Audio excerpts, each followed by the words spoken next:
Hey everyone, in this video we're going to take a look at 4 different methods of selling your craft and your creations. So whether you're looking to sell pieces just to fund the hobby or whether you're trying to make a living from it, hopefully there's something in this video that can help you out.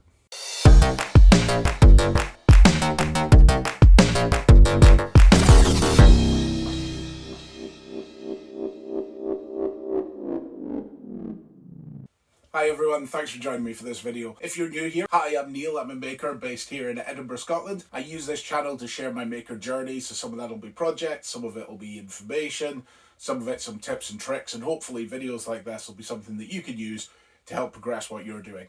Whether you're a woodworker, a blacksmith, a knitter, a leatherworker, or any of these other hobbies that involve making, I'm sure you're very aware of how much money you can end up spending on materials just to keep yourself going. And that's even before you start on the tools. For me, part of the solution to that was to sell some of the work that I created. I'm not looking at the moment to make a living from what I'm doing, but my goal was always to have the hobby fund itself. In this video, I'm going to share with you 4 ways that I personally have used for selling my work. There's a whole lot of other options out there. If you're doing something else and it's working well for you, or if you've got a bad experience of something else, do everybody a favour, leave some details down in the comments below and let's get a conversation going so we can all help each other out. So one of the first things you might find when you start to look at ways to sell your work is online marketplaces. The likes of Etsy, New Monday, Handmade at Amazon, Shopify, all of these sites offer you a way to set up your own online store to sell directly to customers. Whilst every single one of these sites is different and I don't have experience of all of them, there are some general pros and cons that we can apply to these sites. If any of these are wrong, let me know down in the comments below, but this is my experience. Firstly, let's start with the pros. It's really easy to set up your shop on these. They're built for it, there's templates for it.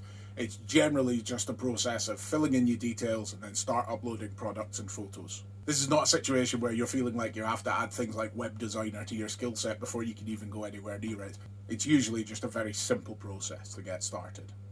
Secondly, and I think one of the biggest attractions of these sites is once you've got your store set up, you can take advantage of the audience they've already built. There are hundreds, thousands of people already browsing these sites trying to find things to buy.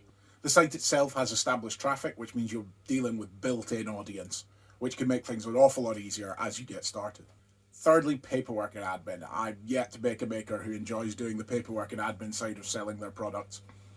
Most of these stores have built-in systems in them. People order, they automatically get emails, you get an update telling you that somebody's ordered something, they get a receipt automatically, and none of this requires your input. All you've got to do is post the product when you said you would post the product.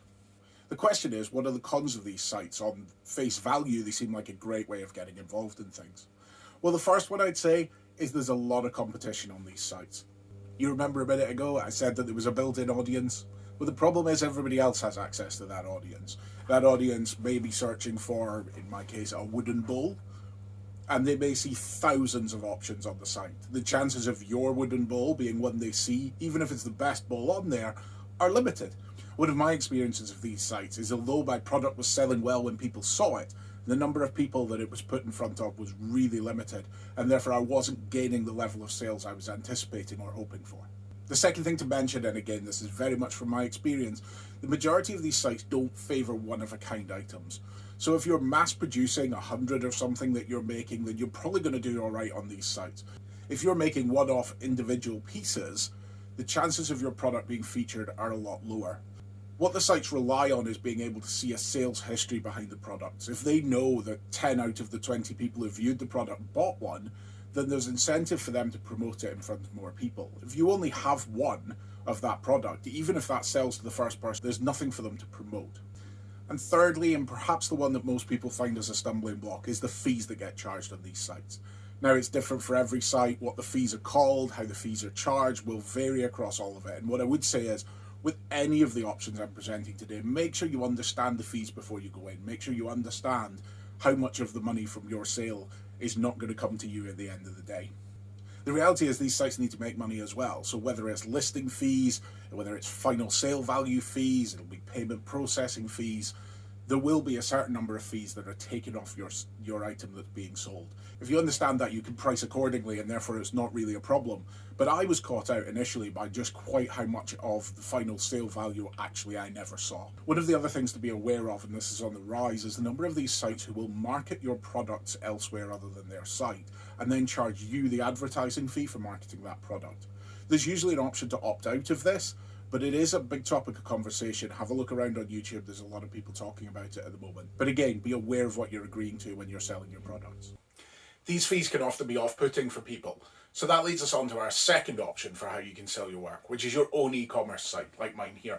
There are many ways to set up your own e-commerce site, whether it's using templates through the likes of Squarespace or Wix or any of the other sites available, or whether it's coding your own one from scratch. So let's take a look at some of the pros and cons of your own e-commerce site. One of the biggest pros and one of the reasons that I set up my own site is the fact that once people are on the site, the only product they're going to see is yours. They're not seeing other people also bought and recommendations for other makers.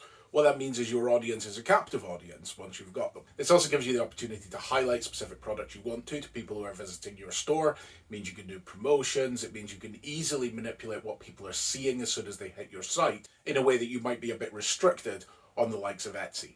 And what about some cons? Well, it's down to you to drive traffic to your site.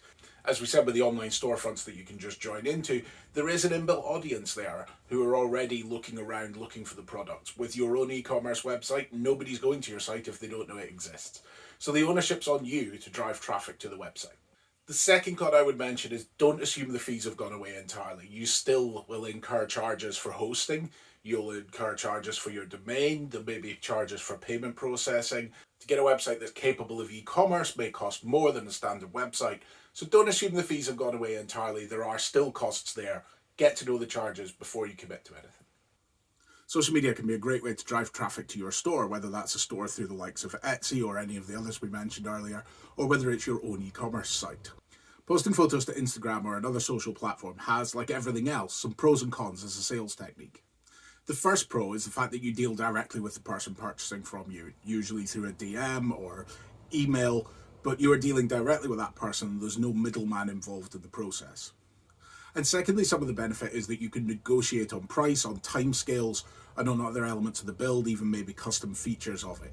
What that means is people aren't put off by a fixed price that's on your website and just never enter the discussion, but you can actually arrive at a price that works for both you and the customer and potentially get a lot more sales that way. So what about the cons? Well, firstly, you're less protected in this scenario. When you're using one of the established sites or you're using an e-commerce site that has payment options attached to it, you have payment protections in that, you have systems built into that protect you as the person selling.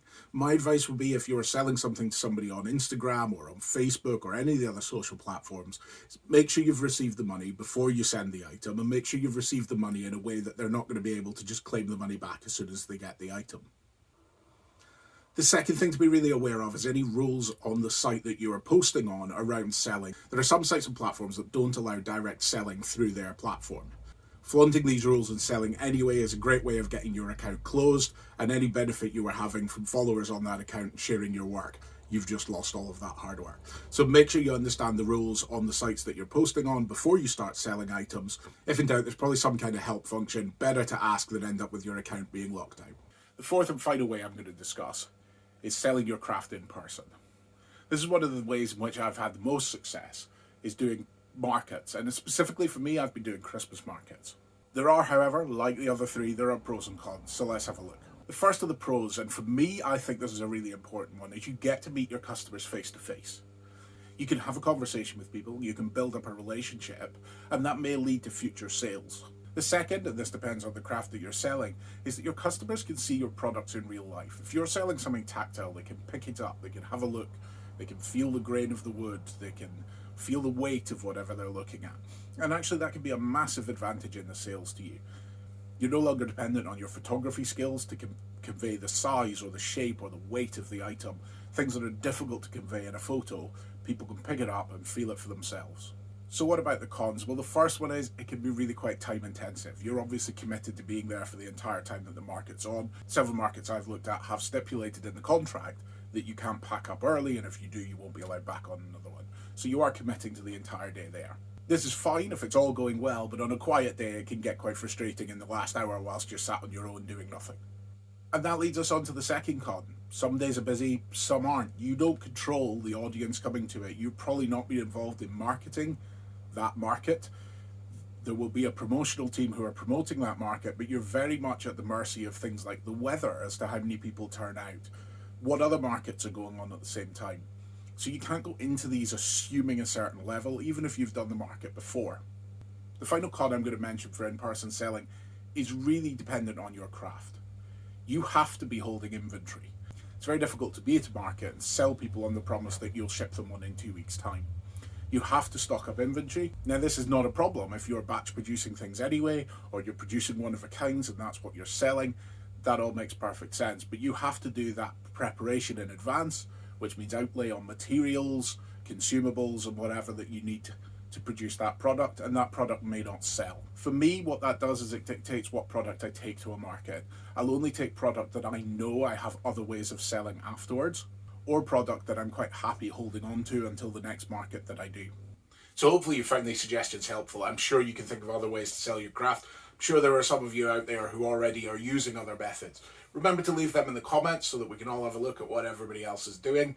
Leave a link to your own e-commerce site if you got it below. Let's share with each other so that everybody can find each other's work. Thank you so much for watching the video. Remember to hit subscribe, hit the like button if you liked it. I guess hit the dislike if you disliked it. And I'll see you again next time.